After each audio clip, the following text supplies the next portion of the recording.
This channel does not promote any violent, harmful, or illegal activities. All content provided by this channel is meant for an educational purpose only. শুরুতেই যে বড় খবরের দিকে নজর রাখবো, SIR প্রক্রিয়ার বিরোধিতা করতে কালই দিল্লি যেতে পারেন মমতা বন্দ্যোপাধ্যায়।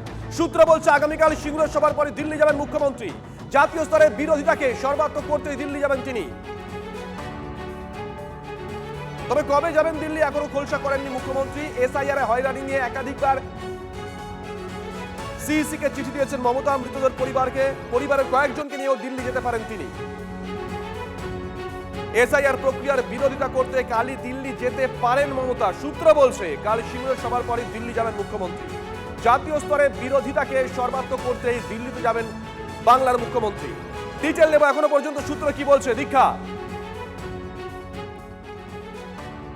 মুখ্যমন্ত্রী মমতা বন্দ্যোপাধ্যায় জানিয়েছিলেন যে এসআইআর নিয়ে যেভাবে নির্বাচন কমিশন মানুষকে হয়রানি স্বীকার করছে সেটার প্রতিবাদ জানাতে তাকে দিল্লিতে যেতেই হবে। এবং আমরা জানতে পারলাম যে আজই জানতে পারা গেছে যে মুখ্যমন্ত্রী আগামীকাল সিঙ্গুরে যে প্রশাসনিক সভা আছে সেই সময়টা একটু এগিয়ে এসছে এবং সিঙ্গুর থেকে সোজা বেরিয়ে যাবেন এয়ারপোর্ট এবং সেখান থেকেই আগামীকালই তিনি দিল্লির উদ্দেশ্যে রওনা হবেন বলে জানতে পারা যাচ্ছে। এখন পর্যন্ত যেটা খবর, মুখ্যমন্ত্রী নিজেই যখন কালকে ঘনিষ্ঠ মহলে জানিয়েছিলেন তিনি বারবার একটা কথা বলেছিলেন, যেটা আজকে আমরা দেখলাম যে সুপ্রিম কোর্টে যখন শুনানির সময় যে কারো যদি পদবি থাকছে মুখোপাধ্যায় অথচ কোথাও লেখা থাকছে মুখার্জি, সেটা গ্রহণযোগ্য হচ্ছে না এসআইআর প্রক্রিয়ার ক্ষেত্রে। ফলে পুরো প্রক্রিয়াটাতে হিয়ারিং এর জন্য ডেকে পাঠানো হচ্ছে, মানুষকে হয়রানি স্বীকার করতে হচ্ছে, যার মিলে অনেক মানুষ এখনো পর্যন্ত অসুস্থ হয়েছেন এবং মারা গেছেন। এটা এই হয়রানি মানা যায় না এবং সেই মানা যায় না বলেই তিনি এবারে সরাসরি দিল্লিতে যেতেছেন। তবে দিল্লিতে গিয়ে তিনি জাতীয় নির্বাচন কমিশনের কাছে জ্ঞানেশ কুমারের কাছে প্রসঙ্গে কথা বলবেন না অন্য কোনো জায়গায় যাবেন সে বিষয়ে কোনো খোলসা করেননি, কিন্তু আগামীকালই সিঙ্গুরের পরে তিনি দিল্লি যাচ্ছেন, এটা এখনো পর্যন্ত প্রশাসন সূত্রে খবর। দেখা যাক, নজর থাকবে দীক্ষা, নজর রাখো। এর আগে মুখ্যমন্ত্রী ঠিক কি বলেছিলেন শোনাই একবার। 1.5 কোটি লোকের নাম বাদ দিতে হবে। ওরা জানে না বাংলা কারো কাছে ভিক্ষে চায় না, কারোর নাম বাদ দিলে ধর্ণা দিয়ে বসে থাকবো যতক্ষণ পর্যন্ত ধর্ণা দেবে আপনাদের নাম না তুলবে। এসআইআর প্রক্রিয়ার বিরোধিতা করতে কালই দিল্লি যেতে পারেন মমতা বন্দ্যোপাধ্যায়। সূত্র বলছে আগামীকাল সিঙ্গুরের সভার পরে দিল্লি যাবেন মুখ্যমন্ত্রী। জাতীয় স্তরে বিরোধিতাকে সর্বাত্মক করতে দিল্লি যাবেন তিনি। কিন্তু দিল্লি গিয়ে তার কি কর্মসূচি রয়েছে এখনো পর্যন্ত কোনো মহল থেকে সেটা সম্পর্কে কিছুই জানানো হয়নি।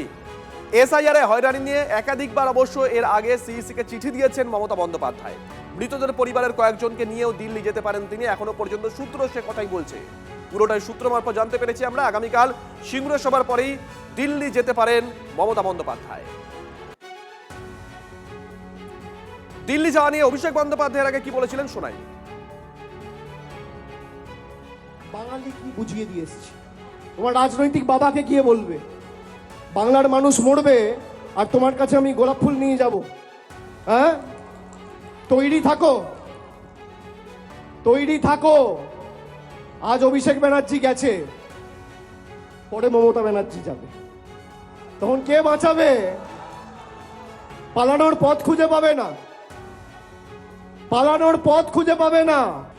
জ্ঞানেশ কুমার তৈরি থাকো, তৃণমূল দিল্লিতে যাবে।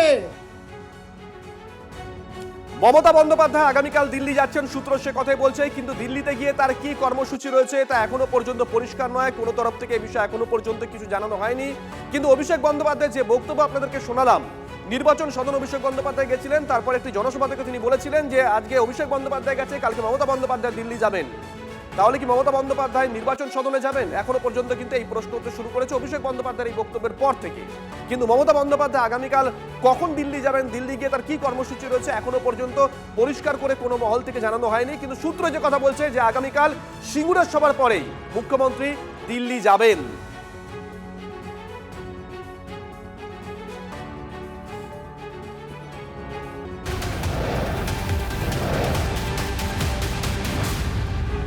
ব্যাক টু ব্যাক এসআইআর সংক্রান্ত আরো একটা বড় খবর। এসআইআর নিয়ে হাইকোর্টের নতুন মামলা। বিচারপতি কৃষ্ণা রায় দৃষ্টি আকর্ষণ আইনজীবীর। কেন স্পেশাল এই রিভিশন হচ্ছে তার কোনো ব্যাখ্যা নেই। এই রিভিশন করতে হলে নির্দিষ্ট কারণ দেখাতে হয়। সেই তথ্য বা নথি কোথায়? প্রশ্ন মামলাকারীর আইনজীবীর।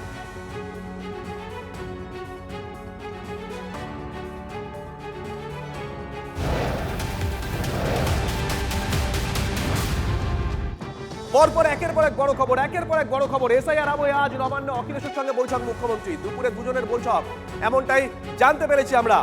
অখিলেশ যাদব আজকে দুপুরে মুখ্যমন্ত্রীর সঙ্গে তার বৈঠক, সূত্র সে কথাই বলছে। দীক্ষার কাছে যাবো, দীক্ষা কি নিয়ে বৈঠক হতে পারে এখনো পর্যন্ত কি জানতে পেরেছো, সূত্র কি বলছে?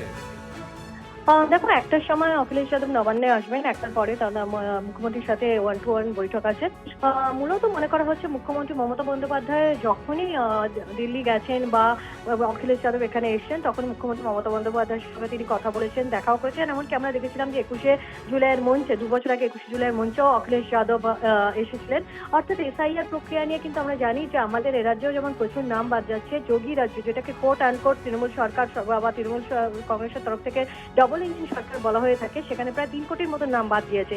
এই যে এসআইআর প্রক্রিয়া হয়রানি এবং তার জন্য সাধারণ মানুষের যে আতঙ্ক, সেই বিষয়টা যে উঠে আসবে সেটা একেবারেই বলা যায় না। কারণ মমতা বন্দ্যোপাধ্যায় যেহেতু কালকে দিল্লি যাচ্ছেন এবং বারবার তার মুখে যেখানেই যাচ্ছেন এসআইআর নিয়ে মানুষের যে হয়রানি এবং বিশেষ করে যারা যোগ্য ভোটার তাদের নাম বাদ যাওয়ার যে আশঙ্কা প্রকাশ করছেন, সেটা নিয়েও মুখ্যমন্ত্রী যে অখিলেশ যাদবের সঙ্গে কথা বলবেন এটা বোঝাই যাচ্ছে। কারণ আগামী কালকে আমরা যে দিল্লি যাচ্ছেন, সেখানে জানি সংসদের অধিবেশন আছে, ফলে সেখানেও এই বিষয়টি উঠতে পারে। ফলে পুরো বিষয়টা যে পলিটিক্যাল অর্থাৎ রাজনৈতিক আলোচনা হবে, সেটাই সম্ভাব্য বলে মনে করছেন প্রশাসনিক মহল। নজর থাকবে।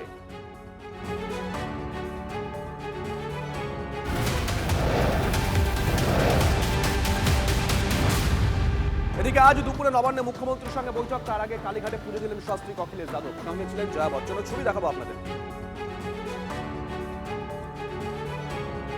অখিলেশ যাদব রাজ্যে এসেছেন, কলকাতা এসেছেন। আজ দুপুরে মুখ্যমন্ত্রীর সঙ্গে বৈঠক রয়েছে।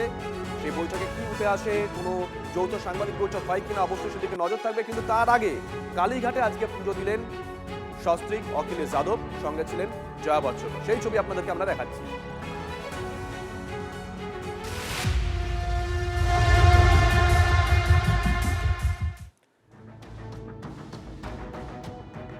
এদিকে এসআইআর বিতর্কের আবহে ভোটবঙ্গে নীতিন নবীন প্রথমবার রাজ্যে আসছেন। বিজেপির সর্বভারতীয় সভাপতি দুদিনের সফরে দুর্গাপুর, আসানসোলে একাধিক কর্মসূচি রয়েছে তার। আজ বিকেলে অন্ডাল বিমানবন্দরে নামবেন নীতিন নবীন। রাতে দুর্গাপুরে বিজেপির কোর কমিটির সঙ্গে বৈঠকে থাকবেন শ্রমিক দিলীপ সহ বঙ্গ বিজেপির শীর্ষ নেতারা। বৈঠকে রাজ্যের সাংগঠনিক পরিস্থিতি এবং ভবিষ্যৎ কর্মসূচি নিয়ে আলোচনার সম্ভাবনা রয়েছে। বুধে বর্ধমান ও আসানসোলে নেতাকর্মী এবং কার্যকর্তাদের সঙ্গে বৈঠক করবেন। দলের সংগঠন মজবুত করা এবং কর্মীদের সঙ্গে সরাসরি যোগাযোগের লক্ষ্য, এমনটাই মনে করা হচ্ছে। সর্বভারতীয় সভাপতির দায়িত্ব নেওয়ার পর প্রথম রাজ্য সফর পশ্চিমবঙ্গ। কলকাতার বদলে কেন বর্ধমান, রানীগঞ্জকে বাঁচলেন বিজেপির সর্বভারতীয় সভাপতি নীতিন নবীন? নিশ্চয়ই এই প্রশ্ন আপনাদের মনেও জাগছে। রাজনৈতিক মহলের মতে বর্ধমান বিভাগ সাংগঠনিকভাবে এই মুহূর্তে বঙ্গ বিজেপির অত্যন্ত শক্তিশালী জায়গায় আছে। বিধানসভা ভোটে এই এলাকায় তাক লাগানো ফলও করবে তারা। কয়েক বছর ধরে বর্ধমান বিভাগে গেরুয়া শিবিরের জমি শক্ত করেছে আরএসএস, তারই পর্যবেক্ষণ করবেন নীতিন নবীন। সূত্র বলছে দুর্গাপুর, আসানসোলে অবাঙালি ভোটারের সংখ্যা বেশি, যা ঝুঁকে রয়েছে বিজেপির দিকে। বিজেপি ক্ষমতা এলে ফের তৈরি হতে পারে ভারী শিল্প, সেই কারণেই শিল্পাঞ্চলে নজর বিজেপির সর্বভারতীয় সভাপতি। সভাপতি হয়ে প্রথম ট্যুর বাংলা থেকে শুরু করছে। বিজেপি পশ্চিমবাংলাকে কত গুরুত্ব দিয়েছে, পশ্চিমবাংলার পরিবর্তনের জন্য কত বেশি আগ্রহী, সেটার থেকে বোঝা যাচ্ছে। মাননীয় সভাপতি প্রথমবার তার ট্যুর শুরু করলেন পশ্চিমবাংলা থেকে। এইসবের কোনো কথার মূল্য নেই। কোনটা টার্গেট, শিল্পাঞ্চল, রাঢ় অঞ্চল, কি কলকাতা, উত্তরবঙ্গ না দক্ষিণবঙ্গ? আসল ঘটনাটা হচ্ছে কে আসছে, নীতিন নবীন। তাও জেপি নাড্ডাকে লোকে কিছুটা জানতো, এই নীতিন নবীনকে তো কেউ চেনে না। বিহারের একজন অজ্ঞাত বিধায়ক, তাকে রবার্ট স্ট্যাম্প হিসেবে সর্বভারতীয় সভাপতি করেছে। তিনি আসছেন, তাতে কি এসে গেল? 10টা লোক জানে তার নাম। সেখানে বিজেপিরই কিছু কর্মী যাবে, তারা গিয়ে কথা শুনবে।